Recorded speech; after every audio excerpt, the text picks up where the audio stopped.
हरियाणा के जन स्वास्थ्य, आबकारी और कराधान मंत्री किरण चौधरी जी सियासत के खिलाड़ी में आज हमारे साथ हैं। आज उनसे बात करेंगे और जानेंगे चुनाव को लेकर क्या तैयारियां चल रही हैं। किरण जी, स्वागत है आपका day and night news channel में। सबसे पहले तो चुनाव को लेकर क्या तैयारियां चल रही हैं? कोई ऐसी खास तैयारियां तो हमने करी नहीं है, क्योंकि जिस दिन से जीत कर आए हैं हमारे लिए तो वो पूरा चुनाव की तरह काम किया है। श्रुति और मैंने कोई ऐसा दिन नहीं गया जिस दिन कोई ना कोई काम ना करा हो, संघर्ष ना होया हो, और हर तरीके से काम ही करते आए हैं। मेरे को तो एक दिन भी कहीं याद नहीं आता कि मैं आराम से चैन से बैठी हूँ। तो उसी सिलसिले में अब चुनाव आ जाएगा। मतलब ऐसा नहीं है कि चुनाव के दौरान सरगर्मी ज़्यादा बढ़ गई हो? एक्चुअली काम हमने इसी ढंग से करा है कि 24 घंटे का ही काम है। अगर आप देखिए, आपने कहा कि आप मौजूदा सीटों से आप और श्रुति चौधरी चुनाव लड़ेंगी, तो क्या आला कमान से हरी झंडी मिल चुकी है? देखिए, चुनाव की औपचारिकता होती हैं, वो तो बाद में होती हैं, पर ये तो तय ही होता है शुदा कि कौन कहाँ से लड़ेगा। श्रुति ने अच्छा काम करा है और बहुत मेहनत करी है, संघर्ष करा है। छोटी सी लड़की है एंड उसने दिखा दिया है कि काम करने से सब कुछ हो सकता है, संभव है। सो मेरे ख्याल में तो जितने काम उसने करवाए हैं भिवानी के अंदर, ये अब लोग उसको चौधरी बंसीलाल जी के साथ तुलना करने लग गए हैं भिवानी के। तो ये काम तो तभी हो सकता है जब लोगों का प्यार मिले, उनके लिए हम काम करें और बड़े ईमानदारी और बेबाक होकर कि किसी की परवाह नहीं, हमें काम करना है, अच्छाई का साथ देना है, वही काम हम करते हैं। हरियाणा में तीसरी बार सरकार को बनने को लेकर कितनी आश्वस्त हैं? क्योंकि सत्ता विरोधी लहर भी होती है। दूसरे केंद्र में कुछ महंगाई, बेरोजगारी, भ्रष्टाचार को लेकर तमाम आरोप लग रहे हैं यूपीए सरकार पर, और पिछले 4 विधानसभा चुनाव में करारी हार मिली है कांग्रेस को। देखिए, हार जीत जो है ये तो चुनाव की प्रोसेस है, इसके ऊपर कोई ज़्यादा तजुर्बा नहीं देना चाहिए। जहाँ तक मैं समझती हूँ हमारी सरकार ने अच्छा काम किया है और उसके दम पर हम वापस ज़रूर चुनकर वापस आएंगे। जहाँ तक हवा चल रही है और ये चल रही है, आपको एक बात मैं बताना चाहती हूँ कि कल ही उस कौन सा टीवी था उस पर मैं देख रही थी, न्यूज़ एक्सप्रेस के ऊपर उन्होंने वो सारा का सारा खुलासा किया है कि वो सी वोट और पोल जो है किस तरह से पैसे देकर सारा मैनिपुलेट किया जाता है। सो ये तो सब मैनिपुलेशंस हैं। हमारा जो ट्रैक रिकॉर्ड है वो सब कोई भी उठा के देख सकता है, अच्छा ट्रैक रिकॉर्ड है। अब ये जो खुलासे ये जो निकल रहे हैं ये भी कांग्रेस के कारण है, क्योंकि आरटीआई जो है वो सोनिया गांधी जी ने दिया है। आज से पहले कोई उंगली उठा के किसी से पूछ नहीं सकता था। अब कहते हैं आप हक से जाके अपना मांग सकते हो। आरटीआई का कहते हैं इतना बड़ा हथियार आपको सोनिया गांधी ने दिया है। मैं समझती हूँ देश को बहुत खुश होना चाहिए कि इसके माध्यम से जो ऐसे अधिकारी हैं जिन्होंने गलत काम किया हुआ है, सही तरीके से नहीं करा, वो सामने उसमें ज़रूर समस्याएं आती हैं। कई बार जो अच्छाई का काम करते हैं तो समस्याओं का रास्ता होता है, कभी सीधा रास्ता नहीं होता। लेकिन अगर कोई ठान ले और सोच ले कि भाई मैंने ये काम करना है, तो ये एक बहुत ज़बरदस्त और मजबूत हथियार है, और उस हथियार के ज़रिए जो है ये सारे खुलासे हो रहे हैं। यानी आपको लगता है कि जो यूपीए सरकार की नीतियां हैं वो आपको जिताने में कामयाब होगी, लेकिन लगता है कि वो वोटों में तब्दील होंगी? देखिए, हमारा जहाँ तक सवाल है, आप जानते हैं भिवानी और महेंद्रगढ़ जो श्रुति का इलाका है, चौधरी बंसीलाल जी की बहुत बड़ी विरासत रही है, और जो है वो विरासत जो है चौधरी बंसीलाल जी ने विधिवत श्रुति के सिर के ऊपर पगड़ी पहनाकर दी।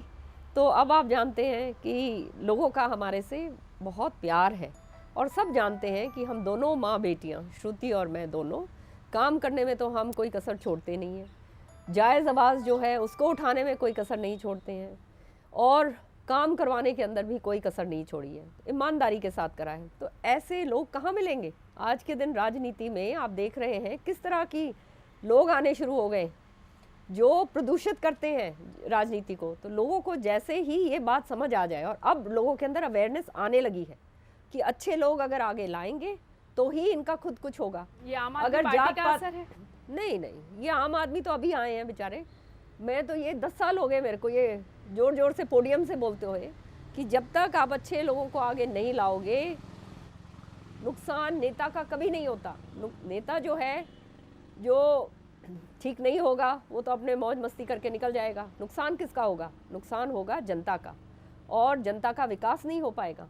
तो और इसमें क्या अगर उम्मीद करें प्रदूषित कि राजनीति वाले लोगों को बीच में रखा तो वो कभी भी जनता को वही डरा के धमका के भ्रष्टाचार करके 100 तरीके के काम करते हैं, उससे नुकसान जनता को है। नेता तो मौज में है, नेता के क्या फर्क तो पड़ता इस है। बार उम्मीद करें कि कांग्रेस में कुछ नए उम्मीदवार खड़े किए जा सकते हैं। देखिए राहुल जी आए हैं और आप समझते हैं कि देयर इज क्या कहते हैं, एक कहावत है अंग्रेजी में, the old order yieldeth to make way for the new. So जब भी नई ऊर्जा आती है it always brings forward new blood and brings forward new aspirations and more will to work. Congress के तमाम नेता हरियाणा में कांग्रेस छोड़कर जा रहे हैं, राव इंद्रजीत सिंह जा चुके, और भी तमाम नेता कुछ इनेलो में शामिल हो गए, कुछ भाजपा में। क्या वजह मांगती हैं आप? देखिए ये चुनावी मौसम है और चुनावी मौसम के अंदर इधर उधर फुदकना तो संभाविक है। जो ये समझते हैं कि वो जहाँ थे वहाँ से नहीं उनको आगे कोई मिल सकता तो वो नेचुरली दूसरी जगह जाएंगे। सिर्फ टिकट का लालच होता है? सत्ता का, टिकट का, हर तरीके से अपनी अपनी सोच की बात है। मोदी लहर का कितना असर दिखती है हरियाणा में आप? देखिए ये लहर वाली बात मैं पहले भी कह चुकी हूँ, कोई लहर नहीं है, ये लहर बनाई जा रही है और ये बहुत एक सोचा समझा प्लान है। पर उसका असर अब तो आप पड़ गया देखिए, 4 विधानसभा चुनाव में नहीं कांग्रेस नहीं को हार ऐसी मिली, बात नहीं बीजेपी को जीत है। मिली लोग जो हैं, मैं अगर समझदार लोग होंगे और जो हो गए हैं लोग समझदार, हर एक जगह ये देखेंगे कि उनका उम्मीदवार कैसा है। अगर उम्मीदवार अच्छा है, कर्मठ है, गंदगी से दूर है, ईमानदारी के साथ काम करता है, तो उन लोगों को तो उम्मीदवार से जो है, जो भी पार्टी का हो, उससे मतलब है, दूसरी क्या लेना देना किसी और से। सो इसलिए ये समय आ गया है लोगों के पास, ये जागरूकता लोगों के अंदर आ गई है कि अब अच्छे लोग आएंगे तभी आगे गाड़ी चलेगी, चाहे कोई सी भी पार्टी के क्यों ना हो। आपके विभाग पर बात करते हैं। राजस्व में काफ़ी बढ़ोतरी हुई है, श्रेय किसे देंगी? देखिए बड़ी मेहनत करी है मैंने। आप समझ सकती हैं कि ये विभाग जब मैंने लिया था तब इसका कुछ और हाल था और मेरे आने के बाद इतना ज़बरदस्त, आप जानते हैं, स्लो डाउन हुआ है, इकोनॉमिक स्लो डाउन हुआ है, फिर भी 10% से ऊपर रेवेन्यू स्टेट को कलेक्ट करके दिया है और ऐसे करके दिया है, प्रताड़ित करके नहीं, लोगों को फ़ायदा पहुंचाकर। फॉर एग्ज़ाम्पल फॉर्म 38 जो है, जो व्यापारियों के लिए चौटाला साहब ने लगाया था, जो एक माध्यम बन गया था लोगों को इंस्पेक्टर राज का, उसको हटा दिया। व्यापारी भाई जो है बहुत दुखी थे। इतना लेट क्यों हटाया? 4 साल बाद क्यों हटाया? पहले क्यों नहीं? क्या सिर्फ इंतजार किया जा रहा था कि चुनाव आए, उससे पहले ये ऐलान किया जाए ताकि उसका फायदा उठाया जा सके? इसमें कोई ऐसी बात नहीं है। इसके अंदर देखिए ये है, ये एक ऐसा टेक्निकल विभाग है जिसका कंप्यूटराइजेशन बहुत ज़रूरी है, क्योंकि आज यहाँ से कोई जा रहा है और वो मतलब शुरू होता है दिल्ली में, चंडीगढ़ में जाके कुछ और दिखा देता है, तो वो उसको समन्वय कैसे बनाया जाए, उसकी चेकिंग कैसे करवाई जाए, तो ये सब कुछ कंप्यूटराइजेशन के ज़रिए ही हो सकता है। सबसे पहला काम जो मैंने करा वो ये कंप्यूटराइजेशन इसका शुरू करवा दिया। उसमें वक्त लगा? उसमें तो बहुत वक्त लगता है। आप जानते हो कि कोई भी काम सरकारी जो करने आप जाते हैं तो उसके टेंडर्स निकलते हैं, पार्टीज़ आती हैं, एक बारी एक ही पार्टी आई, फिर दोबारा करना पड़ा, तो ये बड़ी लंबी प्रक्रिया होती है, क्योंकि इसके अंदर मैं ऐसा कोई काम नहीं करती जहाँ पे उंगलियाँ उठाया जा सके। मैं बहुत I go by the book, rule book के हिसाब से मैं जाती हूँ। तो अब जो है पूरा का पूरा कंप्यूटराइजेशन आपका हो गया है। अब जब ये हो गया है और कुछ ही दिनों में हमारा ये जो विभाग है कंप्यूटराइज्ड हो जाएगा, तो इसमें हमारे को जो चोरी कर रहे हैं उनको पकड़ने में आसानी हो जाएगी। और एट द सेम टाइम ये फॉर्म 38 हटाकर जो हमारे विभाग के लोग प्रताड़ित करते थे, इनको एक माध्यम बन गया था व्यापारियों को मारने का, उनको तकलीफ देने का, वो हमने हटा दिया चौटाला साहब के टाइम पर। में लगता है फ़र्क पड़ेगा इससे? टैक्स कलेक्शन में आपका मैंने फ़र्क कितना डलवा दिया, आप ये बताइए। ये जो 10% से भी ऊपर रेवेन्यू आपका जा रहा है, जब सारे विभाग आपके जो हैं मतलब पूरे कंट्री में डाउन ट्रेंड है और क्या कहते हैं, आप जान रहे हो इकोनॉमी जो है बिल्कुल स्लो हो गई है, फिर भी हम आपको ऐसा करके दे रहे हैं। आप बताइए 4000 करोड़ का हमने आपको एक्साइज डिपार्टमेंट को हम रेवेन्यू का करीब करीब इकट्ठा करके दे रहे हैं, और वो जब एक वेंड हमने नहीं बढ़ाया, लिकर का एक वेंड नहीं बढ़ाया। कल ही मैं अखबार में पढ़ रही थी, पंजाब में जहाँ पर 3000 कुछ के वेंड थे वो डबल कर दिए 6000 कुछ, और उसके बाद वो कह रहे हैं रेवेन्यू जो है वो 4000 कुछ आएगा। तो आप समझ सकते हैं कि कितना मतलब हमने कैसे काम करा होगा। इतनी ज़बरदस्त हमने पॉलिसी बनाई, ट्रांसपेरेंट कर दिए, एंड यूज़र्स ऐसे बना दिए, जो आम आदमी जो है, जो कार्टलाइजेशन है जो ये होता था इसके अंदर, सारा का सारा ये बहुत तगड़ा खेल हुआ करता था, वो आके सबसे पहले तोड़ा मैंने और वो कार्टलाइजेशन ख़त्म करा। आज एक वेंट हमारा नहीं बढ़ा है, लेकिन हमारे रेवेन्यूज़ बढ़ रहे हैं, तो क्या बात है, इसका मतलब कुछ ना कुछ तो हमने करा है। इसके अलावा आप जानते हैं कि ये इतना ज़्यादा आप ये हो रहे हैं, ये आपके बिल्डर्स हैं, सारे कुछ है, किसी ने आज तक इतना पैसा ये लोग कमाते हैं, सारा कुछ है, किसी ने आके इनको टैक्स करने की बात ही नहीं करी थी।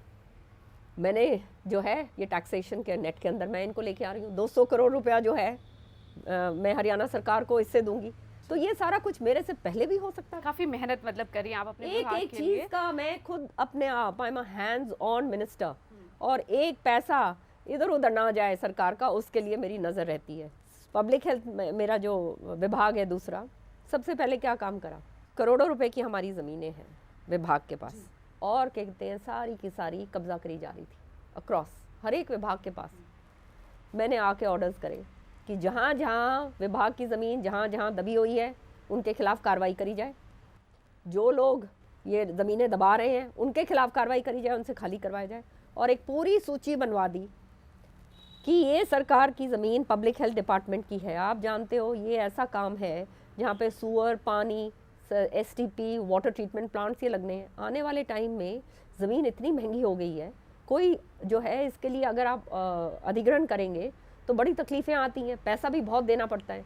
और चौधरी बंसीलाल जी ने अपने कार्यकाल में इतनी ज़मीनें हर एक विभाग को वो दे कर गए कि हमारे को उसके ऊपर अब हमने अंकुश रखना है ताकि उसके अंदर हम काम अपना कर सकें। तो ये ऐसी ज़मीनें हैं जो बिल्कुल शहर के घेरे के अंदर आ गई हैं, और हर एक आदमी जिसकी नीयत ख़राब है उसकी रहती है कि भाई इसको मैं कब्जा कर जाऊँ, तो वो मैंने कब्जा नहीं होने दिया। आपने काबू पाया, बिल्कुल काबू पाया, और पूरी सूची बना दी है कि कहाँ कहाँ हमारी ज़मीन है, और ये पूरा का पूरा इसका आंकड़े बन गए हैं कि मेरे बाद भी कोई आएगा तो भी वो ज्यों का त्यों रहेगा। रणदीप सुरजेवाला पर आपने आरोप लगाया कि आपके क्षेत्र में काम नहीं हुआ, आपने खत भी लिखा इस बाबत मुख्यमंत्री को, मुख्यमंत्री साहब का जवाब आया कुछ? देखिए, इसमें आपको एक बात मैं बताना चाहती हूँ, होता क्या है कि हर एक आदमी जहाँ से चुनकर आता है उसकी आकांक्षाएं होती हैं, लोगों की आकांक्षाएं होती हैं कि भाई यहाँ का इलाका काम हो, और सड़कें जो हैं वो हमारी ठीक नहीं है, तो मैं तो गलत बात जो है वो तो मेरे मुंह से निकलती नहीं है। अब NCR के अंदर श्रुति लेकर आई हैं इसको, भिवानी को, तो अब NCR बोर्ड से हम पैसा भिवानी के लिए लेकर आ सकते हैं, क्योंकि आप जानते हो NCR में आने के बाद बहुत सारा केंद्र का पैसा जो है वो लाया जा सकता है फॉर डेवलपमेंट।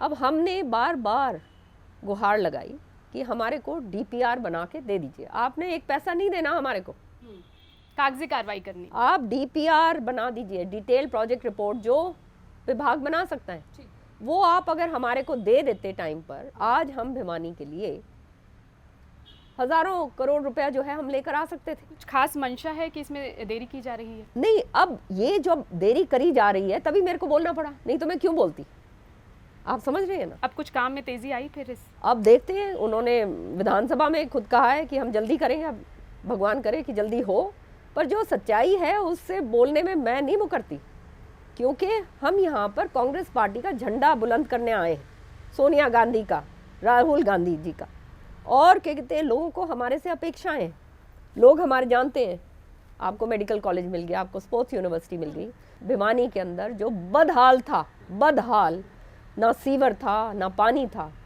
कुछ भी नहीं था, आज पूरे भिवानी ज़िले को और महेंद्रगढ़ ज़िले को, जो जहाँ पर कुछ भी नहीं था, बराबर का काम करके दिया है। और मैंने कोई भी हल्का ऐसा नहीं छोड़ा जहाँ मैंने ना कराओ, क्योंकि एज अ मिनिस्टर मेरी जिम्मेदारी है कि जहाँ जहाँ नहीं हुआ है वहाँ मैं करूँ, समझ रहे हैं आप।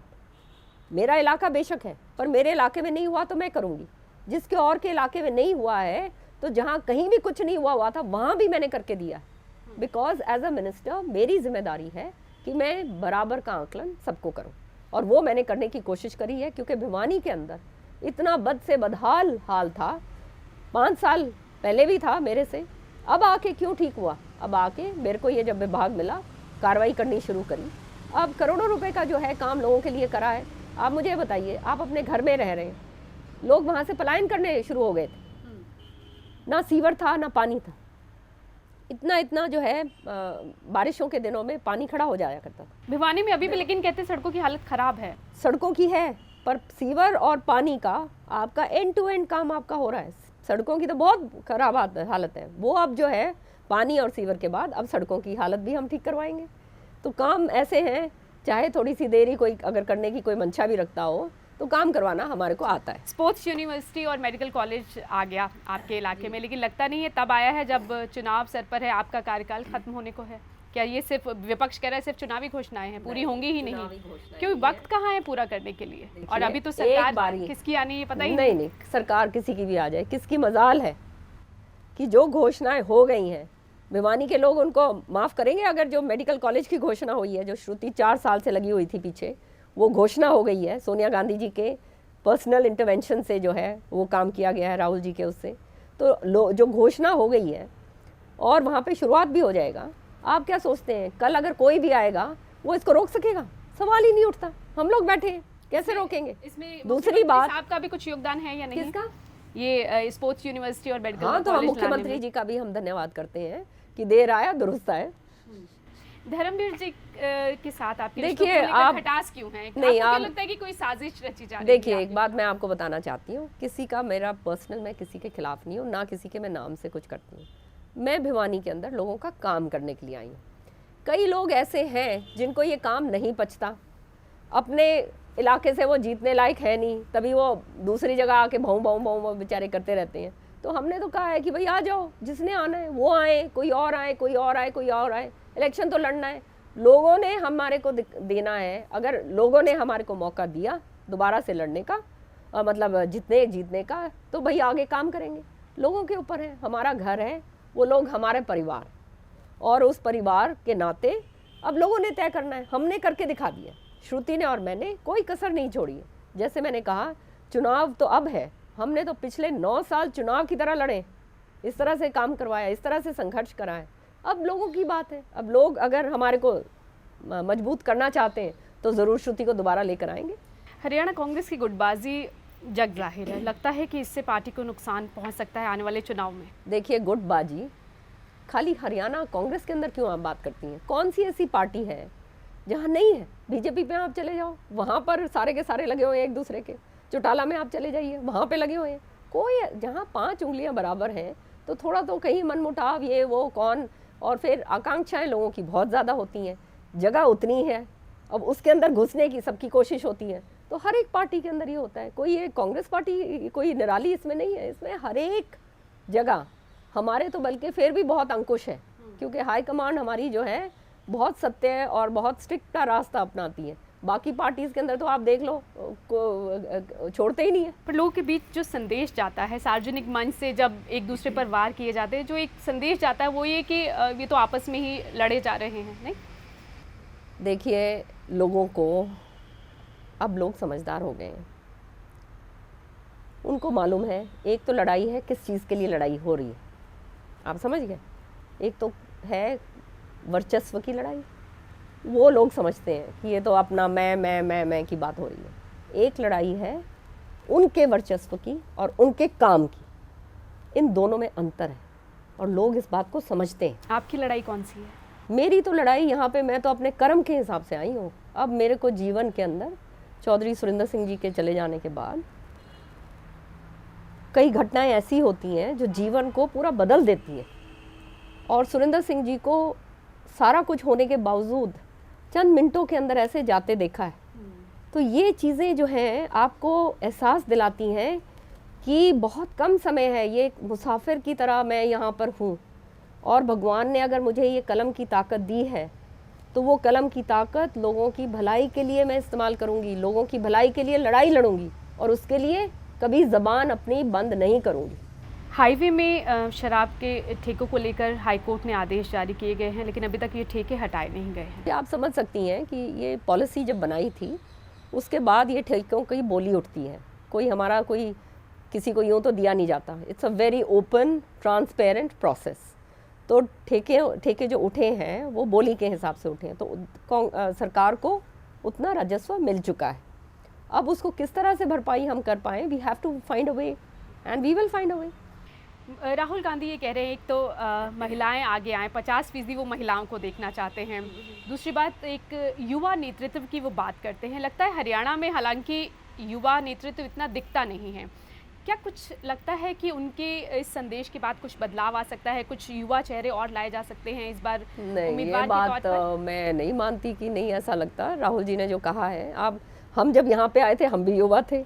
अब राहुल जी के साथ आप देखिए अशोक तंवर जो है वो युवा हमारे डीसीसी हमारे प्रेसिडेंट बने हैं, पीसीसी के प्रेसिडेंट बने हैं। उसके बाद श्रुति है, नवीन जिंदल हैं, बड़े गिने चुने नाम तो हैं। अब हर जगह देखिए, हर जगह समन्वय बन के चलता है। अब ये तो ऐसे तो हो नहीं सकता कि सबको बाहर कर दो और खाली अंडर 40 को लेके आ जाओ, है ना। तो ये चीज़ें समय से होती हैं और समय से सब कुछ होता है। वो राहुल जी ने जो बात कही है वो आगे बढ़ रही है। अब जैसे भिवानी के अंदर श्रुति जो है 2nd टर्म के लिए अपना जा रही है, तो लोगों ने अगर इसको मजबूत करा, ये आगे जो ये पेड़ है, ये जड़ जो है वो मजबूत होगी और आगे बड़ा पेड़ बनेगा और लोगों को छाया देगा। पिछली बार आपने मुख्यमंत्री बनने के नाम पर वोट मांगे थे अपने इलाके में, क्या इस बार भी ऐसा माना जाए? मैं कभी भी एक चीज़ आपको मैं बताना चाहती हूँ, ये बिल्कुल गलत बात है कि मैं किसी भी के नारे से मैं वोट नहीं मानती। ज़िंदगी में मुझे पूरा विश्वास है कि समय से पहले और अपने किस्मत से ज़्यादा आदमी को नहीं मिलता, समझ गए। अगर मैं इस लायक हूँ तो मुझे मिलेगा, कोई रोक नहीं सकता। ख्वाहिश है मुख्यमंत्री बनने की? कोई ख्वाहिशें नहीं रही, मैंने आपको बताया। मेरी अब ख्वाहिश एक है कि मैं जब तक रहूं, जब तक भगवान ने मुझे ये तन में काम करने की हिम्मत दी है, तो मेरी एक ही प्रार्थना रहती है कि प्रभु मेरे को इस लायक बनाए रखना कि मैं लोगों की जो आशाएं हैं उन पे खरी उतर सकूं। और कोई ख्वाहिश नहीं है मेरी, सच्चाई है ये। मेरे लोग जो हैं, मेरे इलाके लोग ये जानते हैं। ये बात और है कि किसी तरह की कमी नहीं है, सक्षम है हर तरीके से, और जो किस्मत में है उसकी किसने देखी आगे। किस्मत, वो कहते हैं ना, भविष्य का गर्व किसने देखा, और उस पर तो अटकलें लगाना बेवकूफ़ी की बात। तो मैं इन चीज़ों में कभी नहीं पड़ती। जीवन में मैं अब अपना कर्म करने आई हूँ, काम करने आई हूँ सच्चाई से। I have come to the stage कि ये सब आना जाना है, थोड़े दिन का है, तो ऐसा काम करके जाऊं। मैंने देखा सुरेंद्र जी जब गए तो लाखों लोग आए श्रद्धांजलि देने, इतनी दुआएं मिली। आज चौधरी बंसीलाल जी का नाम, सुरेंद्र सिंह जी का नाम जब लेते हैं तो जो उन लोगों ने, जिन लोगों ने उनके साथ काम किया हुआ है, उनके आंखों के अंदर आज भी आंसू आते हैं। बूढ़ी बूढ़ी जो औरतें हैं उनके आंखों के अंदर आंसू होते हैं जब उनकी बात करते हैं। तो ऐसा कर्म मैं करूं कि यही दुआएं मैं लेकर जाऊं। मेरी तो यही बस एक प्रार्थना है प्रभु से। किन मुद्दों के साथ आप जनता के बीच इस बार वोट मांगने जाएंगे? मुद्दे तो स्पष्ट हैं, कोई ऐसा काम करा है सब लोग जानते हैं। उसमें तो अगर मैं गिनाना शुरू करूं तो आप यहाँ पे पूरा दिन, आज भी कल भी, पूरे महीने बैठी रहेंगी। इतना काम करवा दिया है, काम में तो कोई कसर छोड़ी नहीं। फिर ईमानदारी के साथ काम करा है, राजनीति को गंदगी से दूर रखने की कोशिश करी। कभी भी जो गलत लोग हैं उनको कभी साथ नहीं आने। कामयाब हुई हैं आप? बिल्कुल हुई हूँ। और ये आप, मैं जहाँ बैठी हूँ आप देख रहे हो, ये हिम्मत कैसे आती है, ये आत्मविश्वास के साथ हिम्मत आती है। जब खुद के, वो कहना, दिल के अंदर आत्मविश्वास हो तभी आदमी बोल सकता है, नहीं तो कहाँ बोल सकता है। और लोगों को ये बात, हमारे इलाके के अंदर हमारे कार्यकर्ताओं को ये बात समझ आ गई है। या कार्यकर्ताओं के लिए काम करने के लिए आई हूँ, जिन्होंने चौधरी सुरेंद्र सिंह जी के साथ कंधा से कंधा लगाकर इतने साल लगा के काम किया। चौधरी बंसीलाल जी के साथ करा। चौधरी बंसीलाल जी का नाम खाली हरियाणा का एक विकास पुरुष के नाम से नहीं है, देश के अंदर और विदेशों के अंदर उनका नाम है। तो वो नाम कभी ओझल ना हो, वो नाम आगे बढ़ता रहे और हमेशा सिर ऊंचा रहे। सोनिया गांधी जी का आशीर्वाद हमेशा रहा है कि कठिन से कठिन परिस्थितियों में भी सोनिया जी का आशीर्वाद मेरे साथ रहा है, जिसके कारण मैं ये सारे के सारे काम कर सकी। शुक्रिया डे एंड नाइट न्यूज़ से इस खास बातचीत। खबरों की दुनिया में आइए, हमारे साथ कहीं भी और कभी भी जुड़िए। हम मिलेंगे फेसबुक पर, हम दिखेंगे यूट्यूब पर, हमें फॉलो कीजिए ट्विटर पर। खबरों के साथ बने रहिए रात दिन।